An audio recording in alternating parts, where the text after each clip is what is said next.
ओम शांति 24/9/2023 प्रातः मुरली ओम शांति अव्यक्त बाप दादा रिवाइज डेट 22/12/95 मधुबन। आज की मुरली का सार सर्व प्राप्ति संपन्न जीवन की विशेषता है अप्रसन्नता मुक्त और प्रसन्नता युक्त।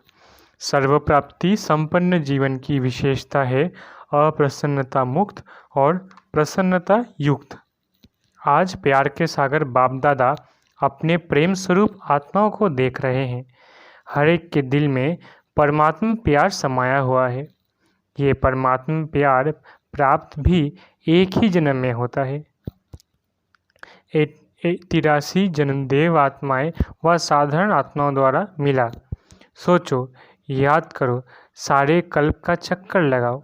सुदर्शन चक्रधारी हो ना, तो 1 सेकंड में सारे कल्प का चक्कर लगाया 83 जन्मों में परमात्मा प्यार मिला था? नहीं मिला। सिर्फ संगम पर एक जन्म में परमात्मा प्यार प्राप्त हुआ। तो अंतर को जान लिया ना। आत्माओं का प्यार और परमात्मा प्यार इतना अंतर है।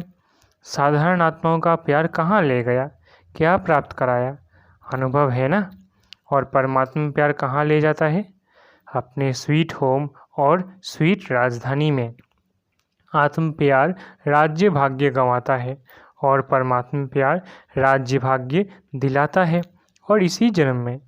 ऐसे नहीं कि सिर्फ भविष्य के आधार पर चल रहे हो, नहीं, डायरेक्ट परमात्मा प्राप्ति तो अब है। वर्तमान के आगे भविष्य भी कुछ नहीं है।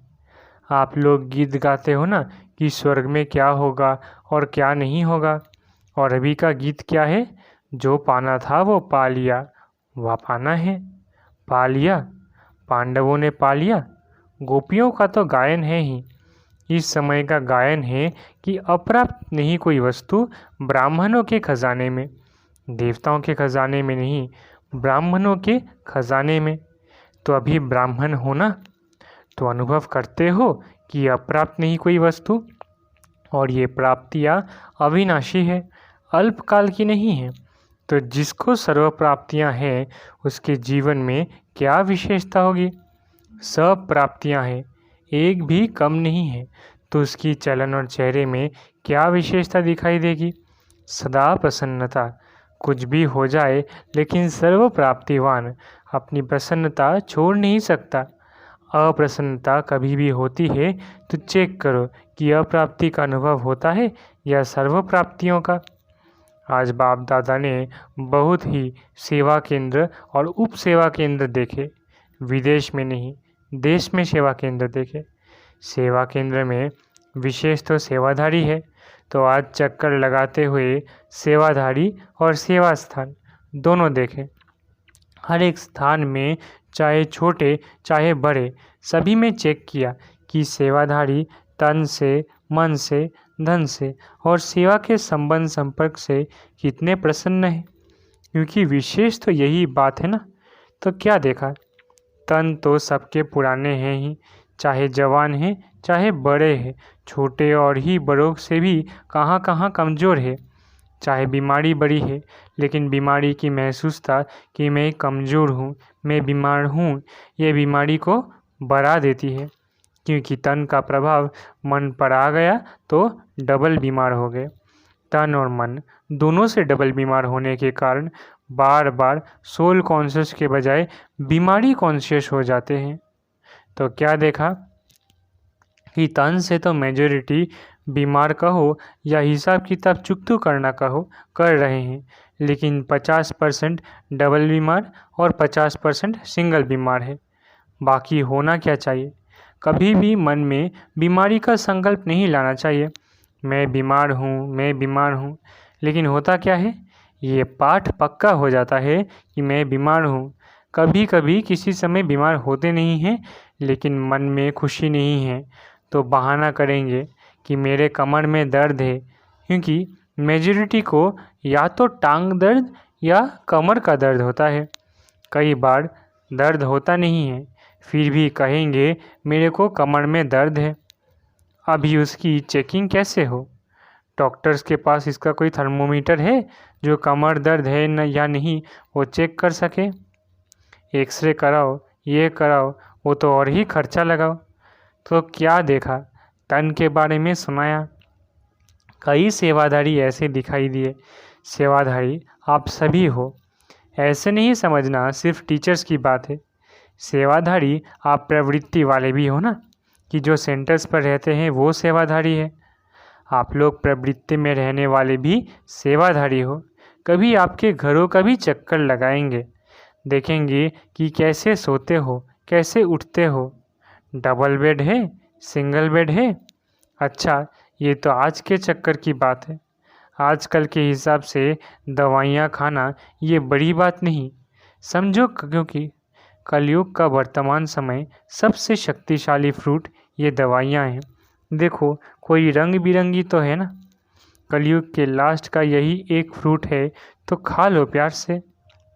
दवाई खाना ये बीमारी याद नहीं दिलाता। अगर दवाई को मजबूरी से खाते हो तो मजबूरी की दवाई बीमारी याद दिलाती है। और शरीर को चलाने के लिए एक शक्ति भर रहे हैं, उस स्मृति में खाएंगे तो दवाई बीमारी याद नहीं दिलाएगी, खुशी दिलाएगी। तो बस 2-3 दिन में दवाई से ठीक हो जाएंगे।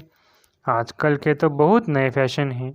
कलयुग में सबसे ज़्यादा इन्वेंशन आजकल दवाइयाँ या अलग अलग थेरेपी निकाली है। आज फलानी थेरेपी है, आज फलानी। तो ये कलयुग के सीजन का शक्तिशाली फल है, इसलिए घबराओ नहीं। लेकिन दवाई कॉन्शियस, बीमारी कॉन्शियस होकर नहीं खाओ तो तन की बीमारी होनी ही है, नई बात नहीं है। इसलिए बीमारी से कभी घबराना नहीं। बीमारी आई और उसको फ्रूट थोड़ा खिला दो और विदाई दे दो।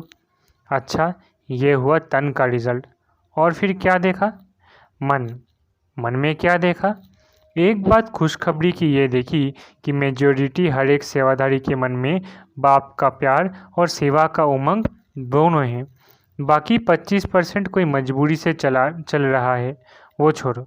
लेकिन मेजॉरिटी के मन में ये दोनों बातें देखी। और ये भी देखा कि बाप से प्यार होने के कारण याद में भी शक्तिशाली हो बैठने, चलने का, सेवा करने का अटेंशन बहुत देते हैं। लेकिन खेल क्या होता है कि चाहते हैं कि याद की सीट पर अच्छी तरह से सेट होकर बैठ जाए, लेकिन थोड़ा टाइम तो सेट होते हैं, फिर हिलना डुलना शुरू होता है। जैसे बच्चा होता है, उसको ज़्यादा टाइम सीट पर बिठाओ तो हिलेगा ज़रूर। तो मन भी अगर कंट्रोल में, ऑर्डर में नहीं है तो थोड़ा टाइम तो बहुत अच्छे बैठते हैं, चलते हैं, सेवा भी करते हैं। लेकिन कभी सेट होते हैं, कभी अपसेट भी हो जाते हैं। कारण क्या है? होना सेट चाहते हैं लेकिन अपसेट क्यों होते हैं? कारण क्या है? एकाग्रता की शक्ति, दृढ़ता की शक्ति, उसकी कमी है। प्लान बहुत अच्छा सोचते हैं, ऐसे बैठेंगे, ये अनुभव करेंगे, फिर ये सेवा करेंगे, फिर ऐसे चलेंगे। लेकिन कर्म करने में या बैठे बैठे भी दृढ़ता की शक्ति कम हो जाती है और बातों में मन बुद्धि बढ़ जाते हैं। चाहे काम में बिजी नहीं है, लेकिन व्यर्थ संकल्प ये सबसे बड़ा काम है जो अपने तरफ खींच लेता है। तो स्थूल काम नहीं भी हो, लेकिन दृढ़ता की शक्ति बांटने के कारण मन और बुद्धि सीट पर सेट होने के बजाय हलचल में आ जाते हैं। बाप दादा ने आप सबको जो काम दिया था वो देखा। बाप दादा के पास सब चिट्ठियाँ पहुँची, लेकिन कई बच्चे बड़े चालाक हैं। चालाकी क्या करते हैं? चिट्ठी लिखते हैं लेकिन नाम नहीं लिखते। ऐसे समझकर करते हैं बाबा तो जानता है, फिर भी अगर काम दिया है तो काम तो पूरा करो ना। टीचर अगर कहे ये लिख कर लाओ और टीचर को कहो कि आप तो जानते हो ना मुझे ये लिखना आता है, तो टीचर मानेगा? तो कई तो नाम ही नहीं लिखते। लेकिन जो भी जिस ग्रुप में काम दिया, मेजॉरिटी सब की ये खुशी की बात देखी कि सब ने लिखा है कि हम जायमन जुमिली तक करके दिखाएंगे। ये मेजॉरिटी का है। आप सबका भी है। जीवन मुक्त हो जाएंगे। अगर सभी बातों से मुक्त हो गए तो क्या हो जाएंगे? जीवन मुक्त हो जाएंगे ना।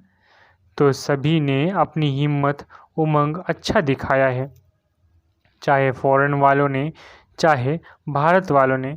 उमंग उत्साह सभी का अच्छा है।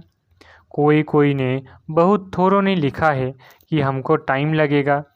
लगने दो उन्हों को, आप लोग तो जीवन मुक्त हो जाओ। तो रिजल्ट में देखा कि सभी को उमंग है कि डायमंड जुबली में कुछ करके दिखाए। लेकिन बाप दादा ने देखा कि जितना अपने आप को डायमंड बनाने का उमंग उत्साह है, उतना ही डायमंड जुबली वर्ष में सेवाओं के प्लान भी बहुत फास्ट बनाए हैं। इसमें बाप दादा खुश है। लेकिन ऐसा नहीं कहना कि बहुत सेवा का बोझ था ना, इसलिए थोड़ा नीचे ऊपर हो गया। ये बाप दादा नहीं चाहते। सेवा जो स्वयं को व दूसरे को डिस्टर्ब करे वो सेवा नहीं, स्वार्थ है। और निमित्त कोई ना कोई स्वार्थ ही होता है, इसलिए नीचे ऊपर होते हैं। चाहे अपना चाहे दूसरे का स्वार्थ जब पूरा नहीं होता, तब सेवा में डिस्टरबेंस होती है। इसलिए स्वार्थ से न्यारे और सर्व के संबंध में प्यारे बनकर सेवा करो। तब जो संकल्प किया है वह लक्ष्य रखा है कि डायमंड जुबली में डायमंड जुबली मनाएंगे, वो पूरा हो सकेगा। आधा नहीं याद करना। कई ऐसे जवाब देते हैं, कहते हैं डायमंड जुबली तो मनाने की थी तो मनाया, उसमें बिजी हो गए। लेकिन बाप दादा के दोनों शब्द याद रखना, आधा नहीं। डायमंड जुबली मनानी है, सिर्फ मनानी है नहीं, बनकर मनानी है। तो मतलब का अर्थ नहीं लेना, मना लिया ना, लेकिन बनकर मनाया। बन कर के मनाना, यह डायमंड जुबली का लक्ष्य। तो आधा लक्ष्य नहीं पूरा करना, डबल है बनना और मनाना। सिर्फ बनना नहीं, सिर्फ मनाना नहीं, दोनों साथ साथ हो। और आप सबको मालूम है कि जब आप डायमंड जुबली के व डायमंड बनने के प्लान बना रहे हो, तो आप सबसे पहले माया भी अपना प्लान बना रही है। इसलिए ये नहीं कहना क्या करे बाबा, हिम्मत कम हो गई, माया बहुत तेज है। माया को अपने पास रखो। राज्य आप करेंगे और माया को बाबा संभालेंगे। राज्य तो आपको करना है ना। माया जीत जगत जीत बनना है, तो माया को जीतने के बिना जगत जीत कैसे बनेंगे। इसलिए चारों ओर अटेंशन प्लीज़, समझा।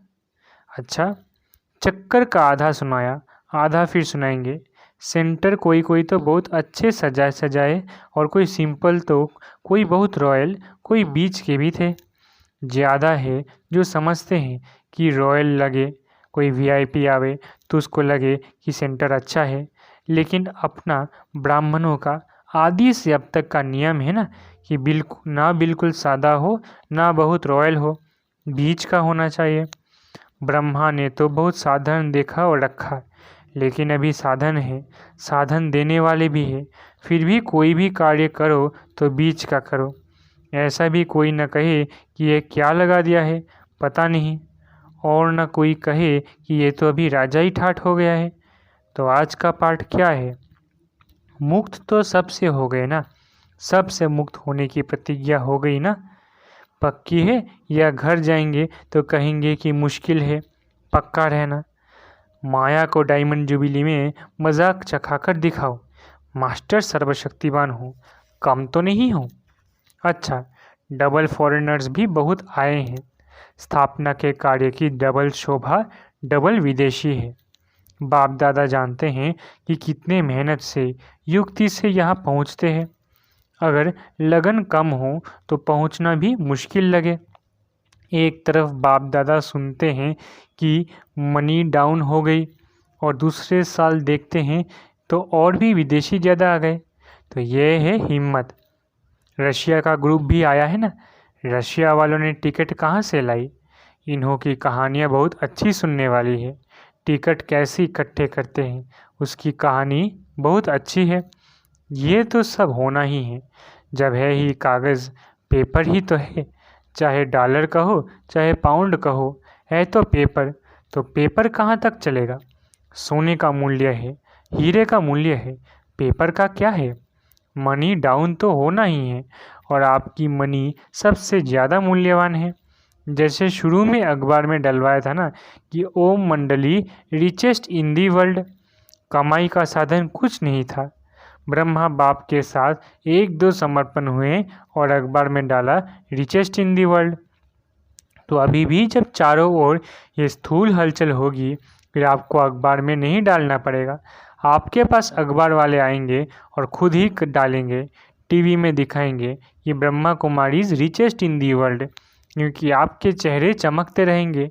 कुछ भी हो जाए, दिन में खाने की रोटी भी नहीं मिले तो भी आपके चेहरे चमकते रहेंगे। तो चारों ओर होगा दुख और आप खुशी में नाचते रहेंगे। इसी को ही कहते हैं मिरवा मौत मलु का शिकार। इसलिए बाप दादा ने आज कहा कि ब्राह्मण जो सच्चे हैं, ब्राह्मण जीवन में श्रेष्ठ जीवन के लक्ष्य वाले हैं, उसकी विशेषता है प्रसन्नता। चाहे कोई गाली भी दे रहे हो तो भी आपके चेहरे पर दुख की लहर नहीं आनी चाहिए। प्रसन्नचित। गाली देने वाला भी थक जाएगा, हो सकता है ये नहीं कि उसने 1 घंटा बोला, मैंने सिर्फ 1 सेकंड बोला, सेकंड भी बोला या सोचा, शक्ल पर अप्रसन्नता आई तो फेल हो गए। इतना सहन किया ना, 1 घंटा सहन किया, फिर गुब्बारे से गैस निकल गई तो गैस वाले गुब्बारे नहीं बनना। और चाहिए ही क्या, बाप मिला, सब कुछ मिला। गीत तो यही गाते हो ना। तो ऐसे टाइम पर ऐसी ऐसी बातें याद करो तो चेहरा नहीं बदलेगा। ऐसे नहीं उसके आगे जोर जोर से हंसने लग जाओ तो वो और ही गर्म हो जाए। प्रसन्नता अर्थात आत्मिक मुस्कुराहट, बाहर की नहीं, आत्मिक। तो आज का पाठ क्या रहा? सदा अप्रसन्नता मुक्त और प्रसन्नता युक्त, डबल। समझा? अच्छा, चारों ओर के बाप दादा के प्रेम स्वरूप आत्माओं को, सदा स्वयं को अप्रसन्नता से मुक्त करने वाले तीव्र पुरुषार्थी आत्माओं को, सदा याद और सेवा के बैलेंस द्वारा सेवा की सफलता पाने वाले भाग्यवान आत्माओं को, सदा बाप को प्रत्यक्ष करने के उमंग उत्साह में रहने वाले देश विदेश दोनों के सर्व बच्चों को, बाप को अपनी खुशखबरी लिखने वाले, अपनी सेवा का उमंग रखने वाले ऐसे बाप के सदा स्नेही और समीप बच्चों को बाप दादा का याद प्यार और नमस्ते। हम रूहानी बच्चों की रूहानी माता पिता बाप दादा को याद प्यार, गुड मॉर्निंग और नमस्ते नमस्ते नमस्ते। शुक्रिया बाबा। वरदान। अखंड स्मृति द्वारा विघ्नों को विदाई देने वाले मास्टर सर्वशक्तिवान भव। अखंड स्मृति द्वारा विघ्नों को विदाई देने वाले मास्टर सर्वशक्तिमान भव। संगम युग विघ्नों को विदाई देने का युग है। जिसको आधा कल्प के लिए विदाई दे चुके उसको फिर आने न दो। सदा याद रखो, हम विजयी रत्न हैं, मास्टर सर्वशक्तिमान हैं। यह स्मृति अखंड रहे तो शक्तिशाली आत्मा के सामने माया का विघ्न आ नहीं सकता। विघ्न आया फिर मिटाया तो अखंड अटल नहीं कहेंगे। इसलिए सदा शब्द पर अटेंशन दो। सदा याद में रहने से सदा निर्विघ्न रहेंगे और विजय का नगारा बजता रहेगा। स्लोगन। ईश्वरीय सेवा में खुद को ऑफर करना ही बाप दादा की आफरीन लेना है। स्लोगन। ईश्वरीय सेवा में खुद को ऑफर करना ही बाप दादा की आफरीन लेना है। अच्छा, ओम शांति। शुक्रिया बाबा।